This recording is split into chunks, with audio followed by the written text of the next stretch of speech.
श्रीगुरुभ्यो नमः। हरिः ओम्। ॐ अखण्डानन्दसम्बोधः बन्धनाद्यस्य जायते गोविन्दं तमहं वन्दे चिदानन्दतनुं गुरुम्. So yesterday we were seeing what is the measurement or weighing scale to understand that a person is bound or is liberated. So he said, pravrittito baddham vidhi, nivrtitaha muktam vidhi. Understand a person who is involved in the pravritti, involved in the worldly things, this worldly or the other worldly, whichever it is. So he is, whether through dharma, artha, kama, it is a pravritti. So when he is involved with the karmas, understand him to be bound. When he is established in knowledge and he is not involved in karma, renunciation, nivritti is non-involvement. When he is non-involved, non-attached, non-desirous of anything, then that is liberation. The desire, etc. are the bondage. Okay? So, in Bhagavad Gita, introductory bhashya, sambandha bhashya, Bhagavan Bhashyakara establishes Vidohi Vedokto Dharmaha, Pravritti Lakshano, Nivritti Lakshanascepi. There are only two paths prescribed by the Vedas. One is the path of Pravritti, the other is the path of Nivritti.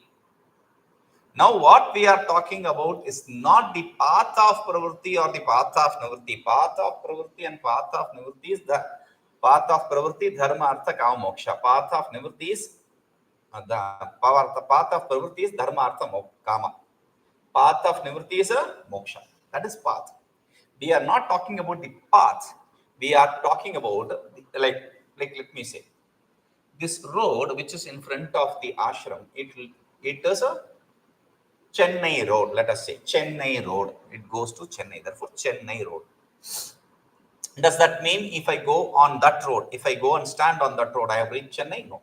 I have to walk or travel through that road. That is pravritti or nivritti marga. Okay? But here what we are talking about is pravritti and nivritti itself. Meaning they are already in Chennai. They are already bound or they are already liberated. Complete involvement or complete non-involvement. Complete attachment or complete non-attachment. Complete desire or complete desirelessness. This is the difference between the bound and the liberated. Pravritteva samsara nivrittir muktirishyate. And therefore, pravritti is what is samsara, nivritti is a liberation. So, if there is thought, attachment means thought. So, desire, attachment, all these are thoughts, right? So, if there is thought, then you are bound. If there is no thought, then there is no bondage. That is liberation. That is what he says here. Okay? Now, ātmanaḥ svayaṃ mithyājñānapuraḥsaraḥ asatkalpo'pi saṃsāraṃ tanute rajjusarpavat. He is concluding the topic of adhyasa. He says, ātmanaḥ svayaṃ mithyājñānapuraḥsaraḥ asatkalpo'pi saṃsāraṃ tanute rajjusarpavat. What is that? Mithyājñānapuraḥsaraḥ. Because of purasara, because of which, what? Mithyājñāna. Because of the illusory knowledge, the erroneous knowledge, the wrong knowledge. Because of the wrong knowledge, because of the erroneous knowledge, soyam ātmanaḥ adhyasa, this superimposition for the self takes place. Because of the non-cognizance of the rope, you see the snake. Because of the non-understanding of the mother of pearl, you see the silver.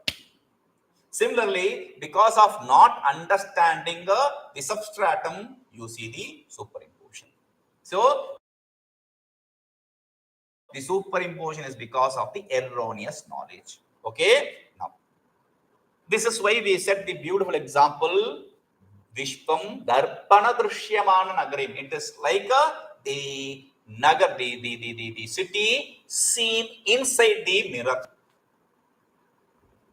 What does that mean? It's a reflection. So if it is outside, it will be seen inside. No, no, no, no. He sees the mirror image as the real one. There should be one outside, right? For that, we gave a very beautiful, clear explanation that this experience which we have now is because of our previous experience, before our sleep, before our coma, before our death, before our creation, whatever. So therefore, what is that caused by? Because of the previous one experience. That is because of the previous. This is anadi. We explained that very clear, right? So he says asatkalpo'pi. Though it is illusory, it does not really exist. It is just it's a fleeting experience, but still rajjusarpavat saṃsāraṃ tanute. Rajjusarpavat, like the rope snake. Where is the reality in rope snake? There is no reality of snake in the rope. Superimposition. But still, saṃsāraṃ tanute. This illusory thing makes us bound to the samsara. Tanute, tanu vistare means it expands the samsara. It expands the premise of samsara. Okay, the purview of samsara. No. Beautiful. Now the first question is answered. With all the different classes, first question is answered. All the class are explained. Now the second question. What is the second question?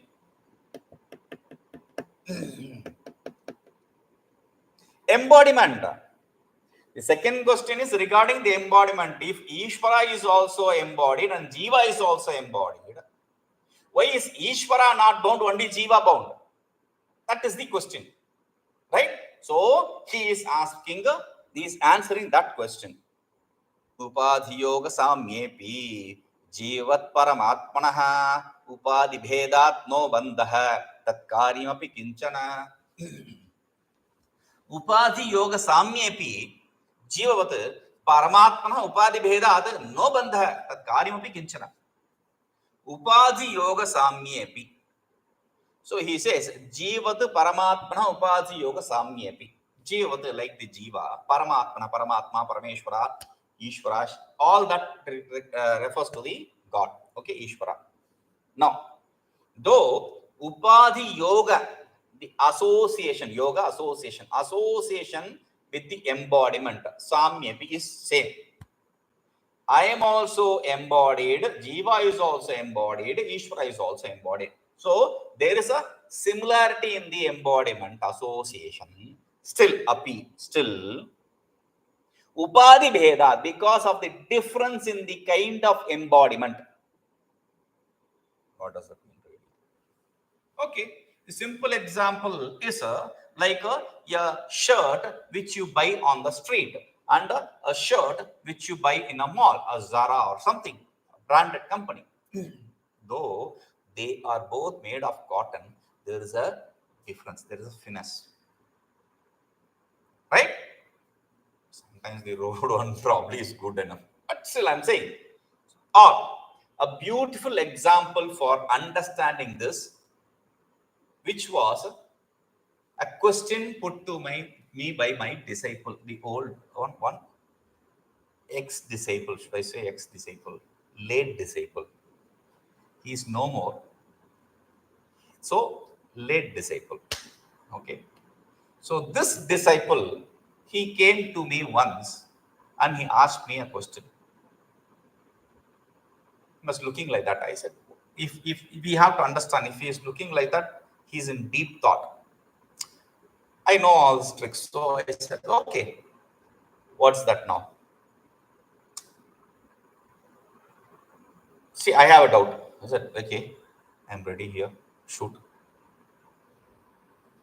Raman Maharshi had cancer. Yes. Ramakrishna Paramsa had cancer. Raman Maharshi had cancer on his hand. Ramakrishna Paramsa had cancer. Yes, Ramakrishna Paramsa, another monk, one saint. He also had a cancer in throat.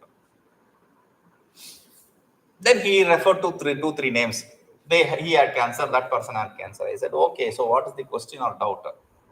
Come to that. Or what is your conclusion? I think all these Mahatmas have cancer. So whoever has cancer, they are realized. Can he say like that? See, he is learning Yapti. He is learning the concomitance. So he said, no. Then can we say, whoever is realized, they have cancer? If you say whoever has cancer, they have realization, that is impossible. Then can we say whoever has who is realized that they have cancer? No. That also does not fit. That is what is here. Just because someone has cancer does not make them realized. Embodiment is same still. Right? So he says, bandhastatkāryamapi kiñcana. No.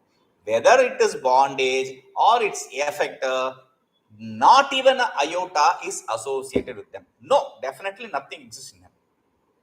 What is the bondage? As understand. What is the effect of bondage?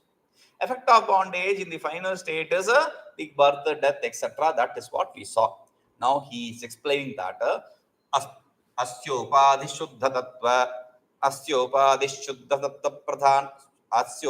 śuddhasattvapradhānā māyā yatra tvasya nāstyalpabhāvaḥ sattvasyaivotkṛṣṭatā tena bandho no vikṣepastatkṛto leśamātraḥ asyopādhiḥ śuddhasattvapradhānā. It should be śuddhasattvapradhānā, tattvapradhānā.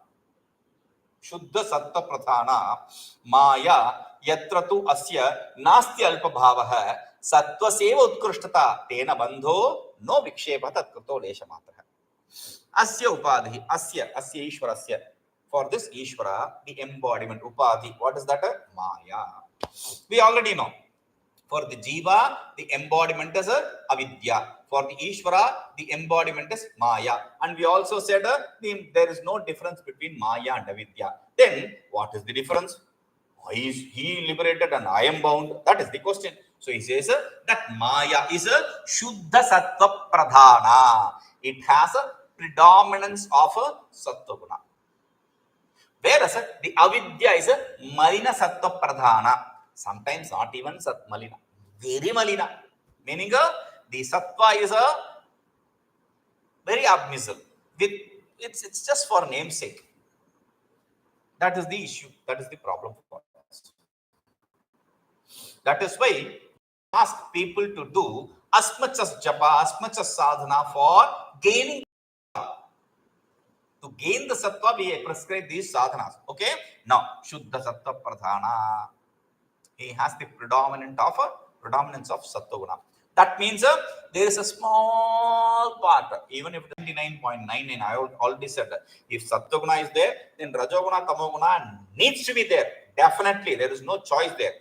But it will be very little. Meaning 0.001 they'll have to share, or 0.001, 0.01, 0.001, whatever they have to share between them.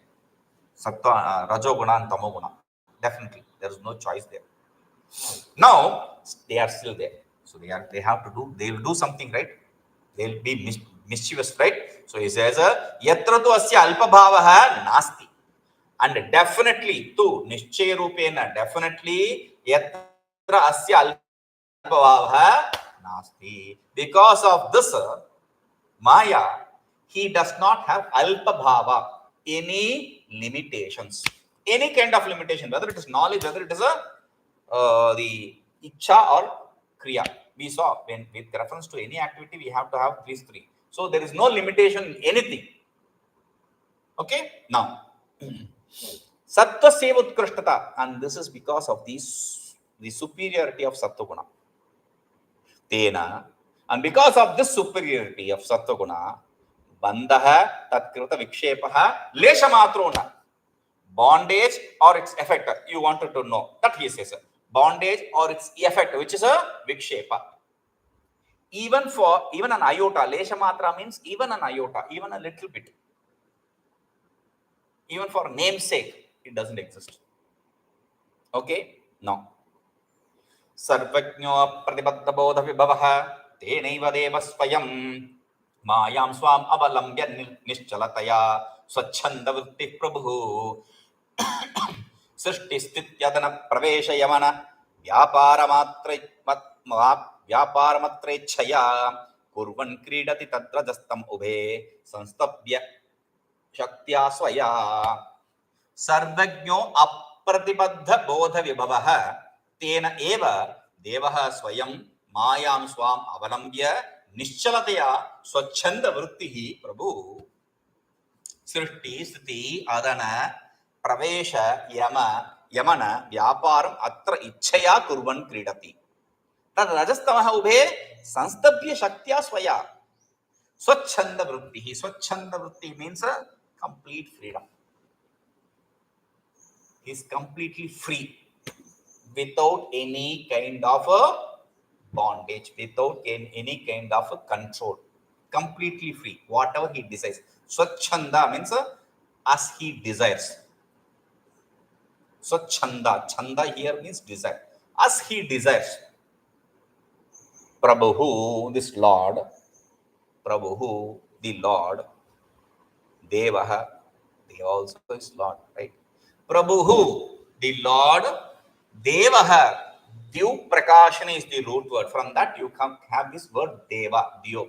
So deva is that which is effulgent, is self-effulgent. So that which is effulgent.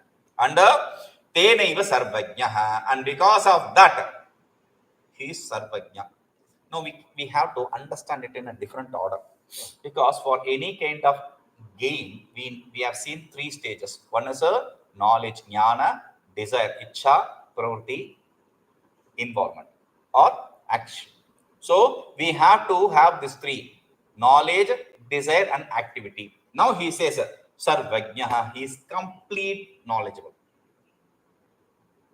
Absolute knowledge. Sarvajñah means he has absolute knowledge. Therefore, he is a prabhuḥ. Prabhuḥ, swachanda prabhuḥ. He has complete, absolute desire. Okay, and devaḥ, tenaiva devaḥ, and because of that, he is a deva prakashana. He is effulgent. Means the activity is not necessary. Effulgence is the activity kind of. Okay, so this is what the logicians accept regarding their Ishvara. They say he is nitya jnanavan, nitya ichchavan, nitya kriyavan. He always has the knowledge, always has the desire, always has the activity. Now we say his knowledge is absolute. His desire is completely uncontrolled. And the activity is effulgence. Okay? Now, because of which upādhibeddānno, there is no control over his knowledge. His greatness is so much, there is no control, there is no limitation, there is no obstacle for his knowledge. Okay? Niścalatayā, because of that, niścalatayā, without any worries. Niścala means without any worries. Niścala being, chanchala being disturbance, worry. Niścala means without worry. Stably. Svayaṃ svayaṃ catching hold of his māyā, svayaṃ by himself, svayaṃ his own māyā, his own adjunct, limiting agent, holding on to it, using it. Atra ichchaya srishti sthiti adana pravesha yamana vyaparam kurvan. He performs as he desires, he performs the fivefold activities. This is the Ishvara's fivefold activities. The Shaiva Siddhanti people, they also accept fivefold activities for Ishvara. We also accept fivefold activities for Ishvara, but their fivefold activity for Shiva and our fivefold activity for Ishvara is completely different. There is only the first three stages are common. The first three things are srishti, sthiti, adana. Srishti, they also accept srishti, we also accept srishti. Ishvara creates, we also accept. Srishti means creation. Sthiti means sustenance. They also accept, we also accept. Adana means samhara, dissolution, merging or dissolution. Okay, we also accept. We both accept this. But these next two, they accept as he is one who anugraha nigraha. He is one who blesses and controls people, controls things, controls people. They take this anugraha in the fifth stage, nigraha anugraha, like that. So anugraha is blessing. That blessing is in all the activities. The creation is a blessing. The sustenance is a blessing to show his blessing. The destruction is also to show his blessing. Control is also to show his blessing. Like that, they'll bring blessing to everything. Everything is a blessing in Ishvara's creation. Fine. We don't have any problem.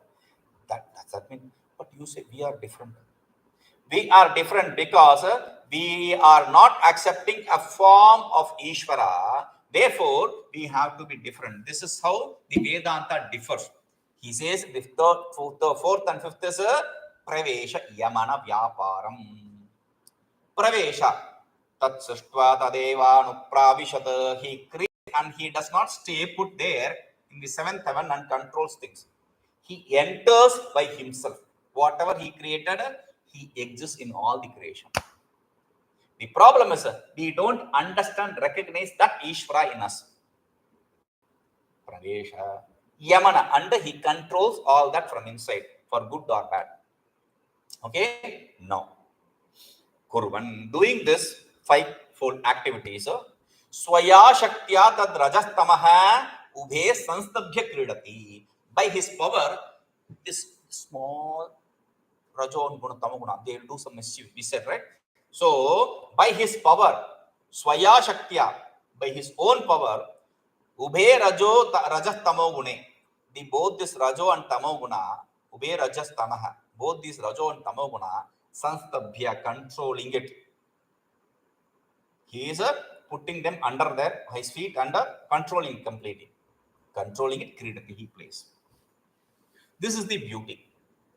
Controlling it. How do you see that controlling it?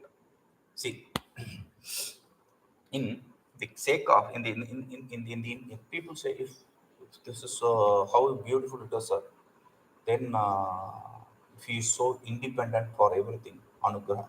We will see that later. Okay, in the next shloka, I'll explain that also. Tasmat avarti vikṣepo kiñcit kartum na shaknutah svayaṃ eva svatantro'sau tat pravritti nirodhayo. We said the anugraha and nigraha, they don't accept as the five activities. Why? Ishvara does not bless or does not control or what? Evil. Because we said prabhuḥ, he has that habit. Prabhuḥ, Ishvara itself is from the root word eat, to control,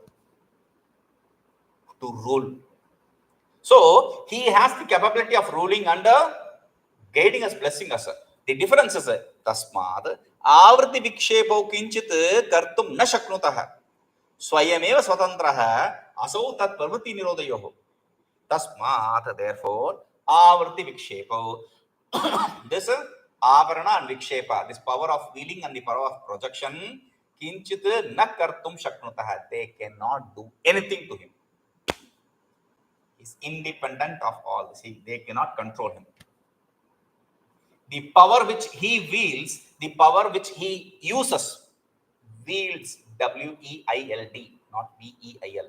That is wielding. This is wielding. He is wielding the power. He is holding on to this power of Māyā and using it. How can that power which he uses hurt himself? Cannot. So he says, kiñcit kartum na shaknutah. It cannot do anything to him. Anything at all to him.